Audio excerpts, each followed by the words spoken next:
Hommes nommés ce 30 juillet, le film du 17e sommet de la Communauté économique des États de l'Afrique centrale, c'est dès l'entame de ce journal.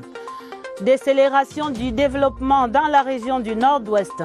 Le BIP piétine à moins de 10% en ce troisième trimestre 2020. Les raisons de l'enlisement et les solutions possibles, c'est dans le dossier du 20h30. Célébration de la fête du mouton demain vendredi, dernier préparatif au sein de la communauté musulmane pour une tabaski en mode Covid-19. De Yaoundé, nous irons dans le septentrion à quelques heures de la fête du sacrifice. Voilà pour les titres. Développement après ceci.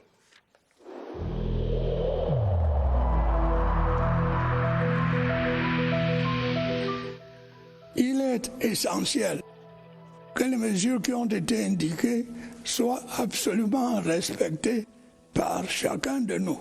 Lavez-vous régulièrement les mains à l'eau et au savon ou à l'aide d'un gel hydroalcoolique.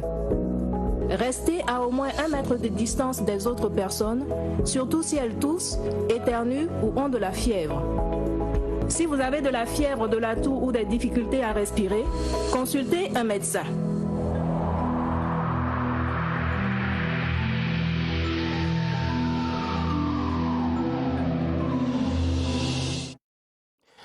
Ouvrons le journal avec l'image de ces habits neufs de la CEAC. De nouvelles personnalités prennent la tête de la communauté économique des États de l'Afrique centrale au terme du 17e sommet ce jeudi. L'institution réformée sera présidée par le Congo-Brazzaville maintenant. Également renouveler les hommes et les femmes pour conduire les différentes commissions. Ces travaux présidés par Ali Bongo du Gabon pour le chef de l'État était représenté par le Premier ministre chef du gouvernement, Joseph Dione Ngouté. Le récit de Laurentine Bokono. Le gouvernement de la CEAC rénové est au complet. La présidence de la commission revient à l'Angola, la vice-présidence à la Guinée équatoriale. Les 5 commissaires sont également connus, dont la Camerounaise Ngangomo Marie-Thérèse Chantal Germaine, épouse Nfula Edjomo. Le président sortant de la CEAC, Ali Bongo Ndimba, s'est réjoui dans son discours des avancées enregistrées au cours des dernières années. S'agissant de la réforme institutionnelle de la CEAC, le traité révisé que nous avons adopté en processus d'intégration sous-régionale. Pour sa part, le président de la Commission de l'Union africaine, Moussa Faki Mahamat, a salué la modernisation de la CEAC. Moment d'intense émotion, la minute de silence observée à la mémoire du président du Burundi, Pierre Nkurunziza, décédé en juin dernier des suites d'un arrêt cardiaque. Je me réjouis des jalons qui viennent d'être posés pour accélérer le processus d'intégration en Afrique centrale. Ce sont là les mots du Premier ministre chef du gouvernement, Joseph Dione Ngouté, qui s'exprimait au terme de 7 heures d'échange marathon. Le représentant personnel du chef de l'État, son Excellence Paul Biya, à cette 7e conférence des chefs d'État et de gouvernement de la CEAC, a confié sa satisfaction à notre reporter Laurentine Bokono. Le sentiment que j'ai, c'est que ce qui a commencé en 2015, c'est-à-dire la réforme de la CEAC, prend déjà corps avec la mise en place de la nouvelle commission, dont un président, un vice-président et 5 commissaires, parmi lesquels il y a une Camerounaise qui s'occupe désormais de l'aménagement du territoire et de l'infrastructure. C'est un sommet qui a été très profond. Je crois donc que désormais, tous les jalons sont posés pour que l'intégration soit poussée davantage. Et comme vous le savez, il y a une nouvelle rotation de présidence. Et le prochain président sera le Congo. La rotation se fera par ordre alphabétique. Également dans l'actualité, les adieux de l'ambassadeur, chef de la délégation de l'Union européenne au Cameroun, son Excellence Hans-Peter Chadec, était reçu ce jeudi en audience par le ministre d'État, secrétaire général de la présidence de la République, Ferdinand Ngongo, qui recevait le diplomate européen au nom du chef de l'État, son Excellence Paul Biya. Les deux personnalités ont ainsi passé en revue les différents axes de la coopération entre le Cameroun et l'Union européenne. Reportage au Palais de l'Unité, Yves-Marc Modzo. Hans-Peter Chadec, ambassadeur, chef de la délégation de l'Union européenne, est rendu au terme de sa mission en terre camerounaise. Sur le chemin retour qui le ramène vers sa mère patrie, il a marqué ce jeudi 30 juillet 2020 une escale significative au Palais de l'Unité. Reçu en audience au nom du président de la République par le ministre d'État, secrétaire général de la présidence de la République, Ferdinand Ngongo, il va avec lui passer en revue les actions menées au cours de ces 3 années passées dans notre pays. Il en ressort une évaluation plus que satisfaisante. La preuve, l'Union européenne est restée le premier partenaire commercial du Cameroun. Il me plaît toujours de rappeler que l'Union européenne, c'est le premier partenaire commercial du Cameroun avec presque la moitié de ses exportations, avec des droits d'exportation, son quota, son droit de douane. Une situation préservée par l'accord de partenariat économique. Mieux, ces concours financiers se sont accrus au profit des couches vulnérables pour la promotion des droits de l'homme et de la foresterie et dans certains secteurs tels que l'éducation et la santé.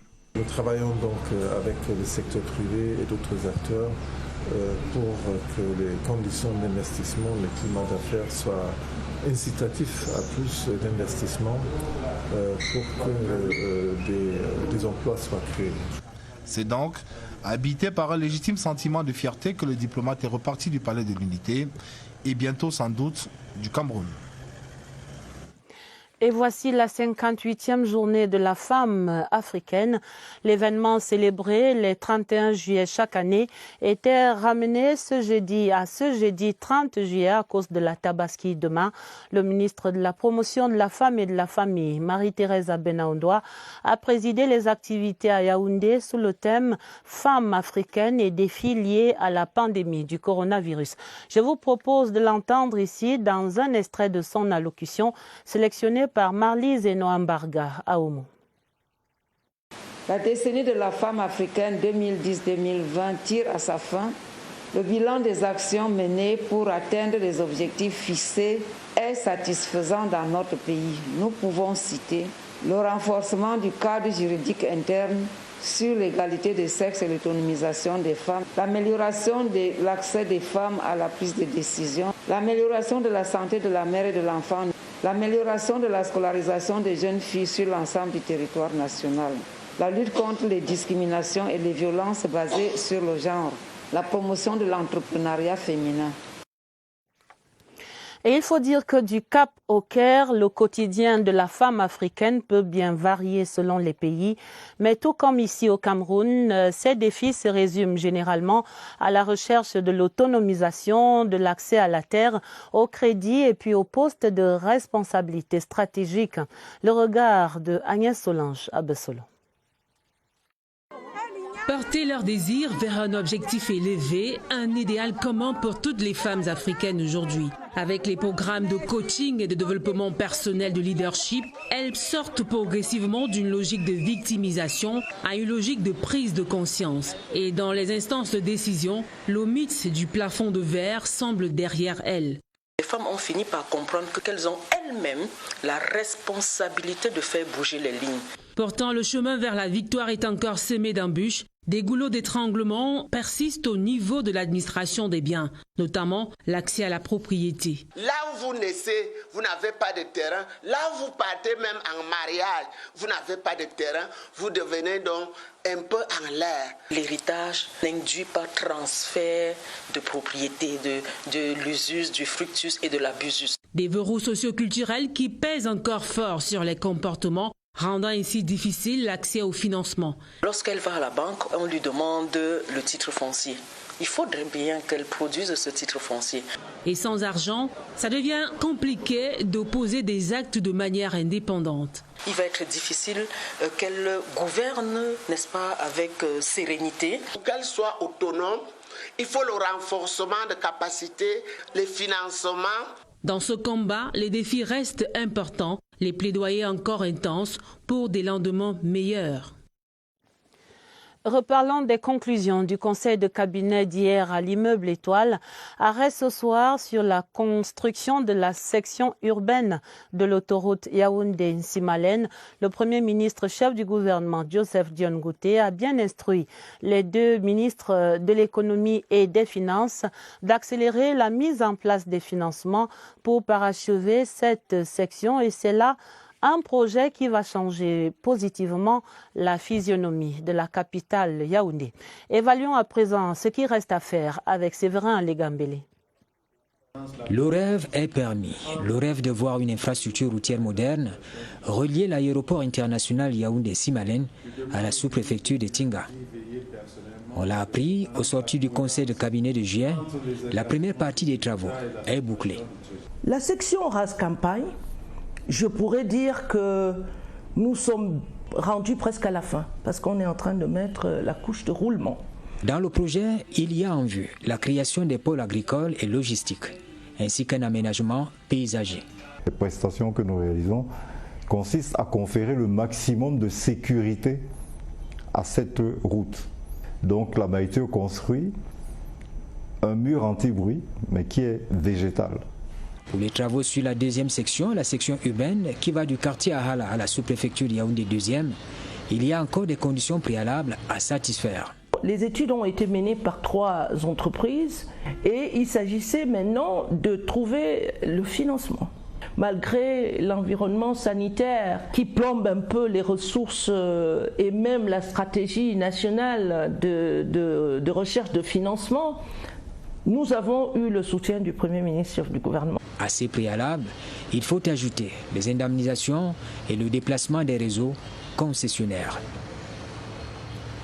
Plus loin, sur un autre axe routier, le bac de Chiayang sur le fleuve Mbam a chaviré.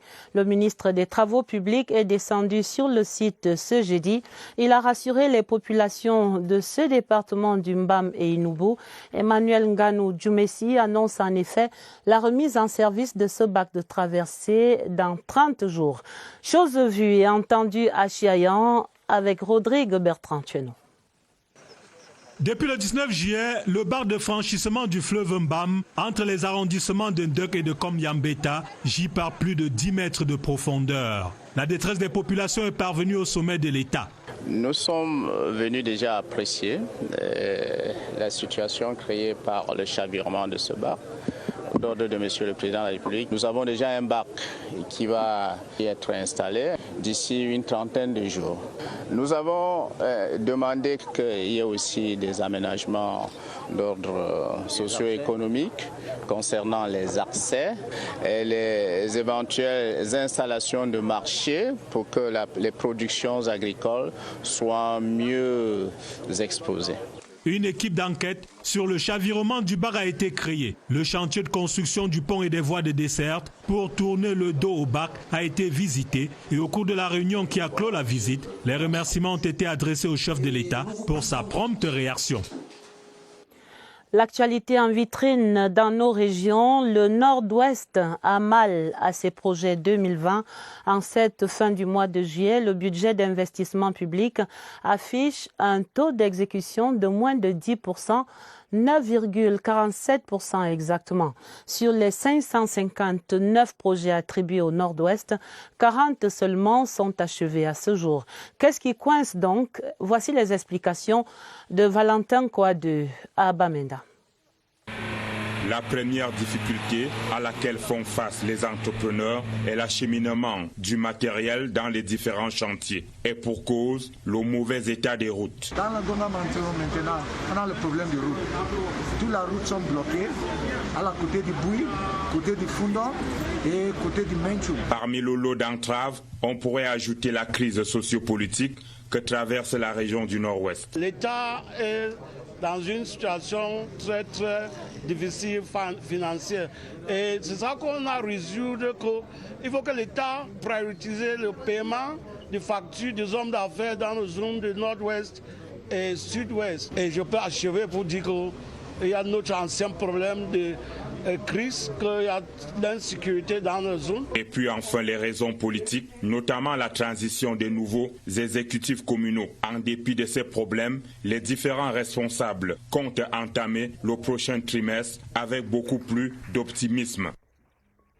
Comment donc sortir le bip de l'embourbement dans cette région du Nord-Ouest? Des solutions sont avancées. Par exemple, il faut augmenter le taux d'exécution de ces projets qui piétinent en réalité depuis le début de la crise socio-économique par un apaisement dans la région. Cela va de soi.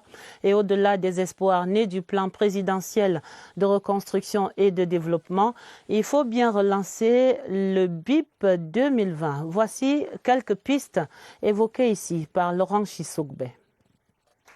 Des solutions, surtout les bonnes, il faut en trouver pour permettre aux entreprises de poursuivre sans inquiétude l'implémentation du budget d'investissement public dans le Nord-Ouest. Le courage, la résilience ou encore la résistance sont souvent avancés par certains acteurs dans les assises d'évaluation du BIP. C'est à nous de dire non, trop c'est trop. Et rien qu'avec les mains, on peut vaincre les gens là qui marchent avec les armes artisanales. Face au contexte de la décentralisation, d'autres par contre souhaiteraient bien que les marchés soient attribués aux entreprises du terroir avec une main-d'œuvre locale. Un entrepreneur qui prend un projet, qui descend pour faire ces projets-là, il prend les locales pour exécuter. C'est déjà un problème qu'il est en train de résoudre. Le plan présidentiel de reconstruction et du développement du Nord-Ouest n'est pas en reste. Il nourrit tous les espoirs. La différence, c'est seulement que le programme de reconstruction, ça se fait avec une approche grande, inclusive de la population. Depuis le début de cette crise, rares sont des projets complètement implémentés. Pourtant, ici dans le Nord-Ouest, les projets du BIP sont considérés comme des sillons du développement. Direction à présent le soleil levant sur les pas du chef d'état-major des armées qui est en visite de travail dans cette région de l'Est. Le général de corps d'armée René-Claude Meka est allé évaluer la situation sécuritaire sur le terrain, notamment à la frontière Cameroun-RCA-Congo, une zone qui subit régulièrement les incursions des bandes armées. Arlequin Soaibou sur place à l'Est. Tout comme les régions du nord-ouest et du sud-ouest et la région de l'extrême nord, la région de l'Est suscite également une attention particulière du haut commandement militaire. La visite du général de corps d'armée René-Claude Meka à Bertois rentre dans le cadre de la tournée de travail entreprise dans les différents secteurs militaires. Accueilli au poste de commandement du 8e secteur par le général de brigade Enzo Vondo, commandant la région militaire interarmée numéro 1, en présence du général de brigade Ousseini Djibo, commandant la région de gendarmerie numéro 1. Les chefs militaires se sont entretenus à huis clos sur les différents aspects sécuritaires de la région. Au-delà des incursions des bandes armées venues de la République centrafricaine, il y a également le banditisme urbain avec usage des armes légères et de petits calibres, la vente des ossements humains et l'enlèvement des personnes et demande de rançon. Un signe d'inquiétude particulier, c'est tout simplement le suivi d'une situation qui ne doit pas nous échapper. Le chef d'état-major des armées a également visité le chantier de construction du poste de commandement de la 12e brigade d'infanterie motorisée commandée par le général de brigade Nouma Joseph. Un chantier qui a vu naître un édifice de R+1 étalé sur 18 hectares avec toutes les commodités d'un poste de commandement.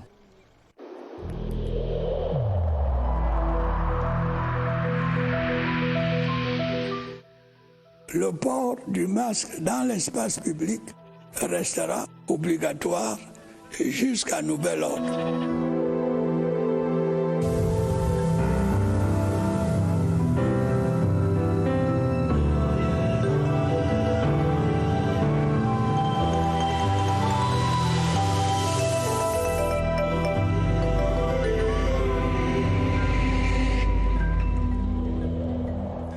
L'escale du soir au centre des opérations d'urgence de santé publique à Messa, ici dans la capitale. Nous allons faire le point de la pandémie du Covid-19 en ce 30 juillet. Pour les informations du jour, je retrouve sur place Évariste Eyenga et son invité, le docteur Ibrahim Amadou. Bonsoir messieurs. Quoi de neuf donc à l'observatoire du Covid-19 ce soir?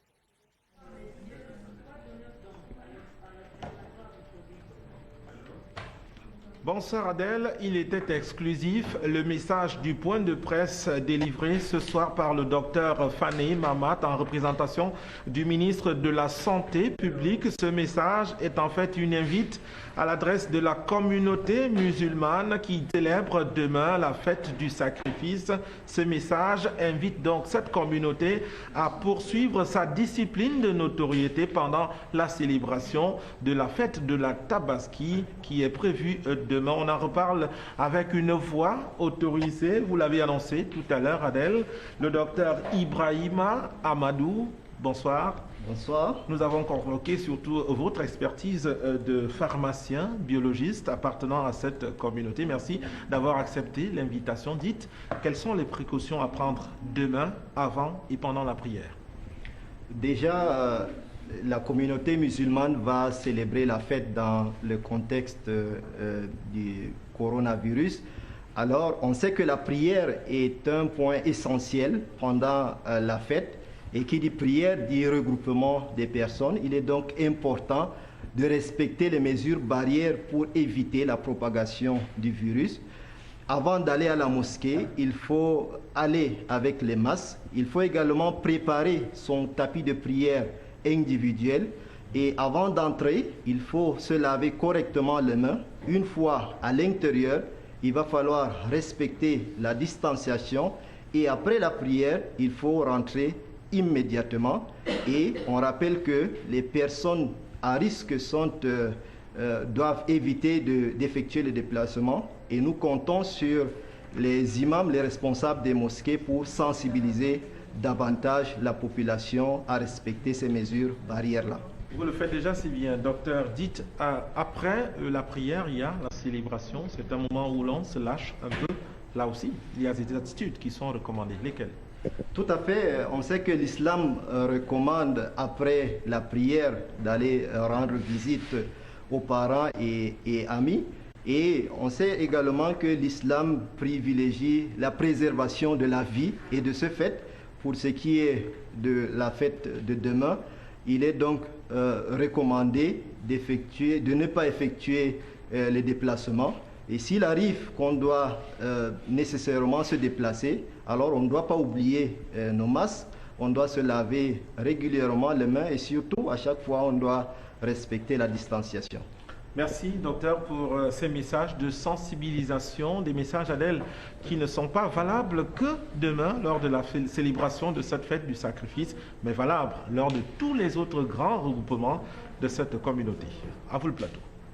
Tout à fait, Évariste. Merci à vous et merci au docteur Ibrahima Amadou, à qui nous disons déjà Barka d'Assala. Demain, effectivement, fête du mouton, vous l'avez dit, et c'est connu. Les dernières heures de la vente Tabaski s'écoulent maintenant. Cette journée du jeudi était agrémentée par des prières, les derniers achats et les préparatifs dans les communautés.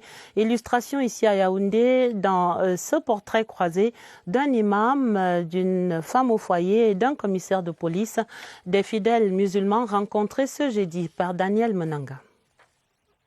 Deux petites plongées dans le bain de l'Aïd el-Kébir, en toute discrétion pour le numéro 2 de la mosquée centrale de Yaoundé. En ce jour de la veille de la fête de Tabaski, spirituellement, on jeûne le jour d'Arafat. Je suis allé à la mosquée, la prière de l'eau, et puis en revenant, quand je suis tailleur, et je suis allé au lieu de travail. Aïssatou nous fait découvrir les tons du vendredi spécial. 25 000. Même prix. 25 000. Avec ses nuances de sobriété. En sortant, il m'a déjà donné l'argent, donc je vais préparer le mouton et le poulet, les spaghettis. J'achète même le jus pour les invités. Calme et observation des mesures barrières anti-Covid impose les couleurs. Et pour les faire respecter, El Hadj Baba Adamou n'est pas prêt d'ôter son uniforme. Et dans le Grand Nord, l'Aïd el-Kébir se prépare activement à la fête du sacrifice demain qui se veut un grand moment pour les fidèles musulmans en dépit du contexte marqué par la pandémie du Covid-19. Les préparatifs dans la Damawa, dans le nord et dans l'extrême nord, c'est une synthèse de José Gaëtan Tchanga. Dans la famille de Ibrahima Seydou de Ngaoundéré, le mouton à émolé est déjà choisi. On a aussi pensé au festin. La fête, c'est habiller et manger pour toute la famille et les voisins, tout le monde. Au plan spirituel, les prières de veille de fête remplies de symboles se font par petits groupes. Ainsi en a décidé le chef et guide spirituel, le Lamido de Ngaoundéré. À Maroua, dans l'extrême nord, ce ne sont pas seulement les animaux à émoler qui préoccupent les chefs de famille musulmanes. Le couteau et les autres accessoires ravissent la vedette au mouton. Comme j'ai une très grande famille, chaque année je suis obligé de venir limer les restes et payer d'autres couteaux. Au marché Koussel-Bey, les acheteurs n'ont qu'à faire le choix. Les couteaux, ça varie en fonction des matières et des ferrailles. Ça coûte 2000 francs, 1500. Il y a aussi le inox, mais en grande quantité. Par exemple, ça varie, ça peut 3000. À Garoua, dans le nord, les prières se feront dans le strict respect des mesures barrières contre le Covid-19.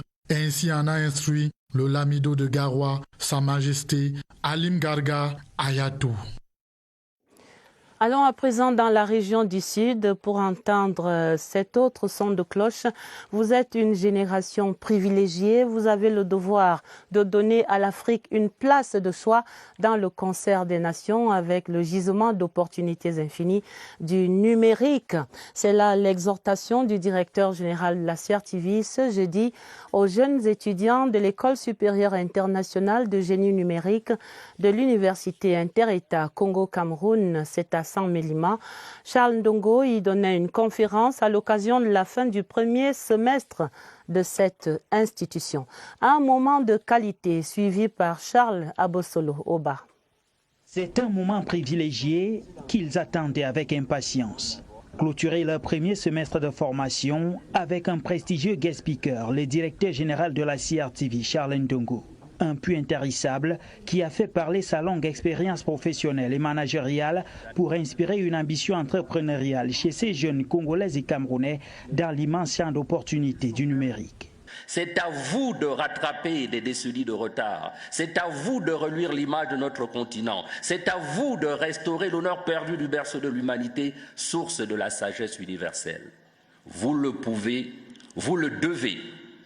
Et pour construire ce cercle vertueux, vous avez entre vos mains la baguette magique du numérique. À travers cette conférence, les jeunes étudiants ont appris à saisir le bon côté de cet outil à double tranchant. Le conférencier d'aujourd'hui leur a donné la clé. C'est un monde qu'ils doivent construire eux-mêmes. Ce monde ne ressemble pas à celui dans lequel nous avons grandi, nous. Ils ont à bâtir leur propre monde, leur propre bonheur. Le directeur général de la CRTV a également visité le data center de cet établissement où il a été émerveillé par les moyens techniques mis en œuvre par le Congo et le Cameroun pour faire de ces jeunes des catalyseurs du développement numérique en Afrique. Cette nouvelle vient mettre un terme à ce journal, mais avant de le refermer, je signale ce télégramme officiel de félicitations du président de la République, son Excellence Paul Biya, qui écrit au roi du Maroc, Sa Majesté Mohamed VI. C'est à l'occasion de la fête nationale de ce pays à ce 30 juillet. La fin du 20h30, préparée avec la collaboration de Christelle Fouda et de Augusta Ngo Nonga. Vous aurez un autre journal à minuit présenté par Gilbert Ongeni et Dieudonné Sra. Retrouvez immédiatement sur cette antenne le magazine Épargne au service du développement. Pour les éditions du week-end, à partir de demain aux 20h30, vous serez en compagnie de Atta Badine Omar. Je vous quitte encore sur ces rappels, surtout en ces temps de Tabaski, rappel contre le Covid-19. Prenez soin de vous, gardez les mesures barrières. Barka Dassala à toute la communauté musulmane. Excellent week-end d'avance et à lundi 20h30.